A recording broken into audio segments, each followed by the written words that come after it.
I recently did a post on how to practice. I want to show you a practice technique.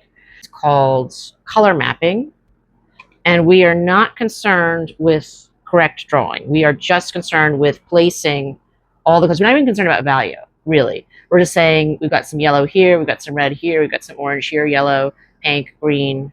We're just trying to figure out where everything is in relationship to everything else, thinking about how colors next to each other relate to each other and change the way we think about things.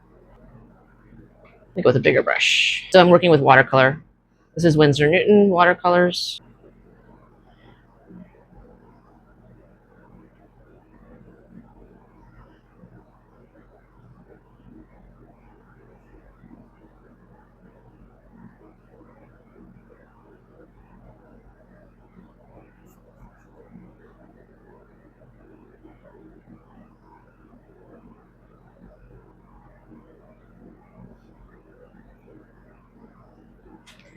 I'm going to switch to the next color. So I'm hopscotching around. One I just used was a Cerulean yellow. So now I'm using an Indian yellow. So I'm just looking for everywhere I see this color, and it's going to blend and bleed with some of the other colors I've already put down, and that is okay. Am I seeing it in the lilies? Let me see. These lilies are really going off the sketchbook. Pollen there. This I think is a Winsor red. All right, so I'm going to see some of this in those carnations. It's really like an L shape of red. Definitely in the peaches.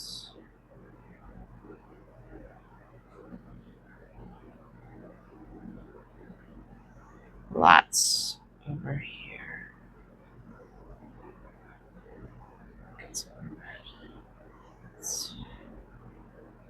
And then I'm seeing maybe a little bit in the back. Not a lot. This is like a carmine red, which is more of a purple red. Definitely a lot of that in my carnations. I'm going to bring some of that into my sunflowers. Some of that into this peach over here. And I'm going to go with more of a pink tone, so more water, less paint in my lilies. And again, I'm not really thinking about, I'm just looking at placement. You know, where is the pink in there versus my paper? Again, a little bit in the back, maybe a little bit over there, a little bit over there. And everything's kind of, I've scrunched stuff together too. All right, so now I'm going to purple. Hold on. I realize I'm kind of working my way down the palette here. This is the Tyrian Purple by Winsor Newton. Very intense color. So I can bring this into the little brown pot.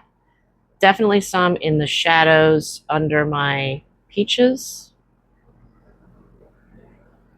And definitely some in the jar. Definitely some in my lilies.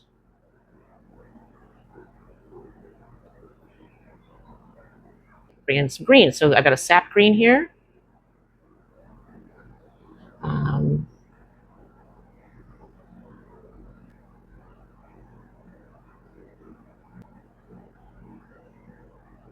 Got a big sap green leaf coming down that way. Sap green.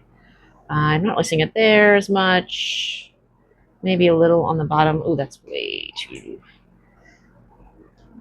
Lift. That's good enough. Definitely. Lots.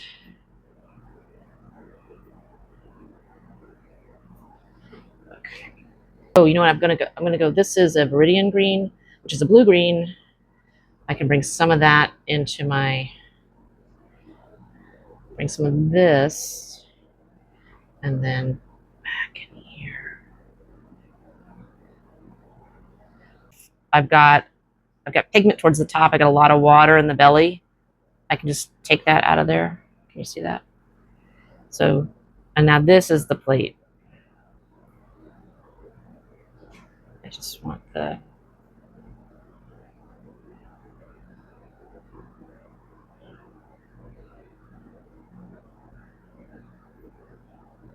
right, and then I've got some shadow under my little pot.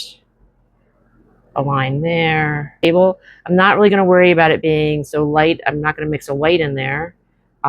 So I have, this is Winsor blue green shade. I'm going to really lighten it with a lot of water. So less paint, more water. You can see that there. But then I want that water out of the brush. And that is really our background.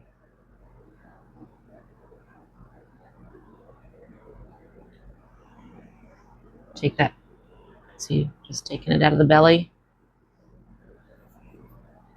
So that is a color map. I want to take this information. Do I want to put everything in? Bring some purple in there. Oh, I need to put brown in my little pot. Now, I have purple down here. If I'm layering with watercolor, I might not put brown in there. I could put blue. I could put green. I have a Perylene green here, which makes like a very, very, very dark green.